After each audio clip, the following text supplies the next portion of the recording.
Chapter 23. Circles of Protection. The Brotherhood of Jix summoned their master to Mishra's workshop.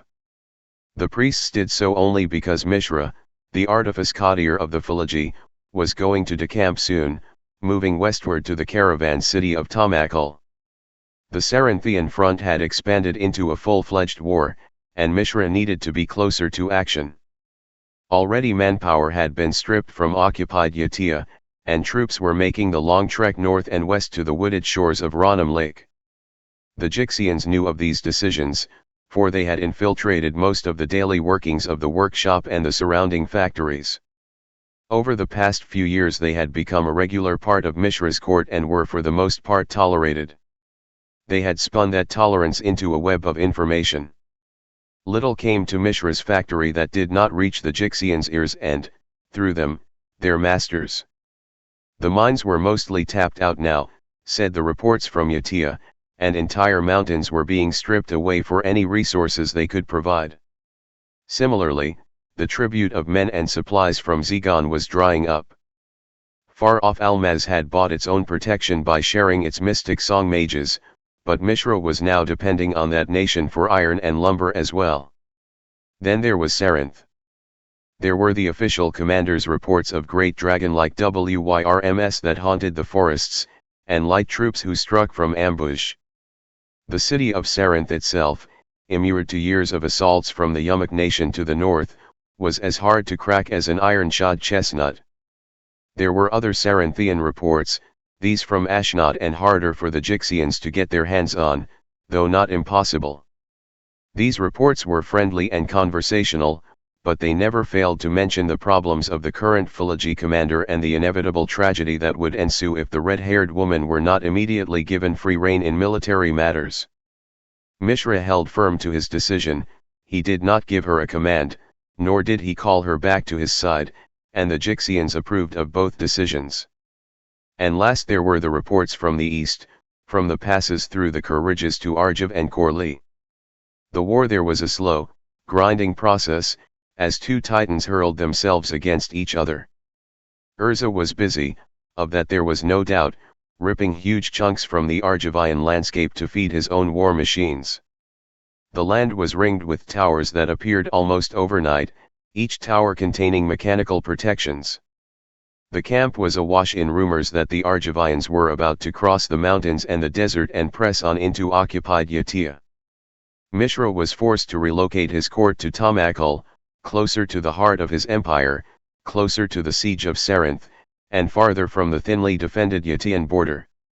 This last item was a bad thing for the Brotherhood of Jix. Such a move would disrupt their organization, which they had shaped into a perfect machine. So they gathered in their quarters, situated beside the spillage from one of the great iron foundries, and called their master. Their chant was logical and precise, their motions practiced and machine-like. They had been taught how to call upon Jix before they left Koilos, and the demon had left precise instructions when to call upon him. Now, in the windowless room of their small quarters, the 24 brothers chanted the proper dirges and motioned their hands in the proper manner, carving symbols in the air. In return, the air winked at them, coalescing into a great pillar of blackish smoke, smelling of burning oil. There was the sound of crashing gears, and from the smoke stepped their master, Jix, resplendent in his living armor, his snake-like tendrils flexing and coiling from the back of his head. "You have summoned me," said Jix. "I trust it is for a good reason." Jix moved unseen through the darkness of the desert night, a landscape hidden from the heavens by clouds of smoke and illuminated from beneath by the light of the foundries that ran around the clock. The great trees that had originally cradled the factories were dead now, their lumber sawn up and used to make catapults, rams, dragon engines, and other war machines. The surviving stumps had been hollowed out and converted to barracks and foundries and plated with sheets of thin copper. There were still humans about, both warriors and slaves, but much of the work was now done by automatons, great clanking beasts that shuffled mindlessly from one task to the next. It was no phyrexia, thought the demon, but it was a good start. His followers had been correct. Once Mishra relocated his command center, he would be tougher to strike at. Further, it might take years for the human artificer to raise Tamakul to the same wonderful level of civilization that he had achieved in this region. Now was the time to strike, the demon thought, before the advantage was lost. Jix moved like a spirit through the empty hallways and mechanized forges. He left his children, the priests, behind, after rewarding them with a touch of the dreams of Phyrexia. They lay in a stupor now, dreaming of their mechanical paradise. Jix moved best alone. Were he discovered, Jix knew that with but a thought he could easily return to Koilos. He had gained an affinity with the desert caverns over the years, and simply by willing it so he could travel there. He needed help from his priests to be summoned elsewhere, but he could go home at will. Jix allowed a narrow smile to cross his lipless face. He thought of Koilos as home now. Not Phyrexia, to which he could not return, not at least without first punishing the interloper. Not without taking from the trespasser his valued stone of power. There was only one incident en route to the workshop. An automaton from one of Mishra's factories crossed before him. Sensing something unfamiliar, it stopped in place, whirring menacingly. Jix was uncertain if the machine had the rude sentience to recognize him as a stranger or if it was merely sounding an alarm as an automatic reaction. In the passing years he had developed an understanding of these simple machines made by clumsy mortal children. Jix reached out mentally to the artifact, caressing it with soft words as a human would comfort a wounded animal. It did not matter if the animal understood the words, only that it understood the intent behind them. The priesthood back in Koilos had been rebuilding the old Suchi automatons, and this one was little different from them. The machine shivered for a moment as Jix's mind touched the small shard of power stone that served both as its heart and brain. The demon changed only a few small matrices within the crystal itself, but those were enough to convince the lead-minded device there was nothing out of the ordinary and no alarm need be sounded.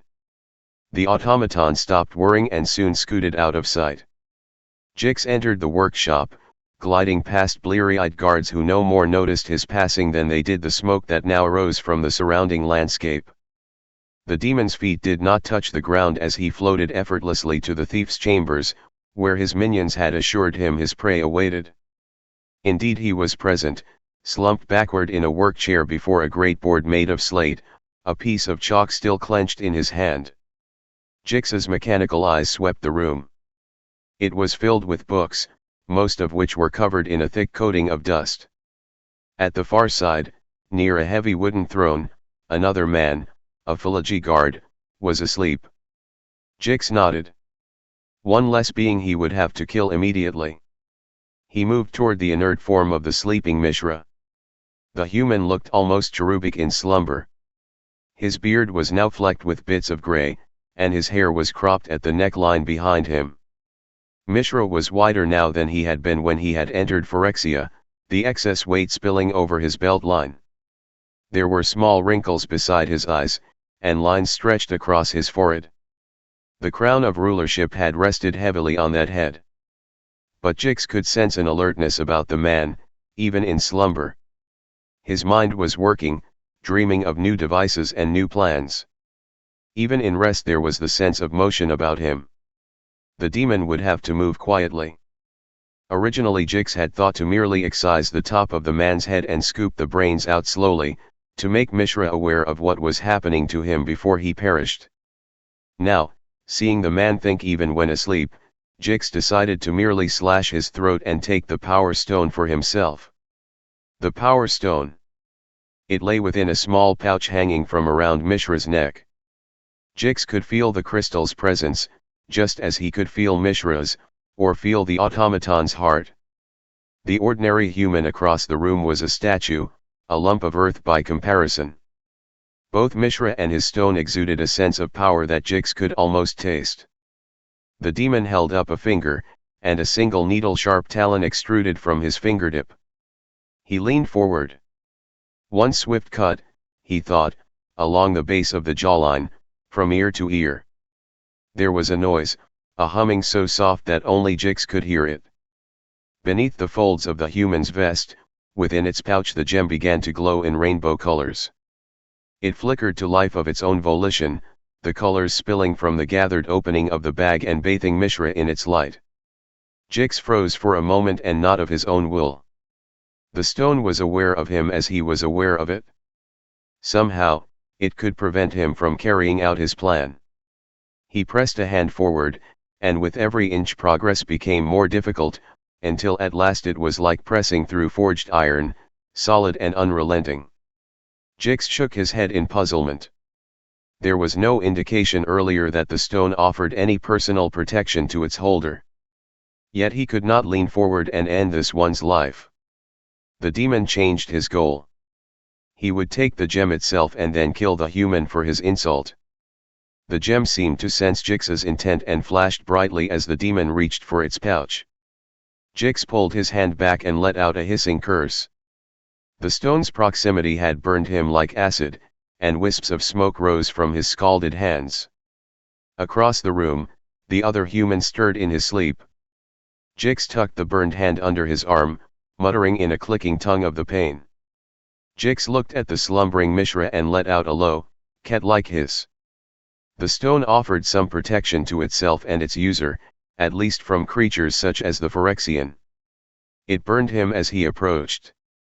No, not burned, thought the demon. It was attempting to recognize him and to dominate him, to command him, as it had commanded the dragon engines years earlier. The stone, though itself unthinking, recognized his sentience, and it rejected him as dangerous. That rejection was the burning. Jix perched on the edge of the work table.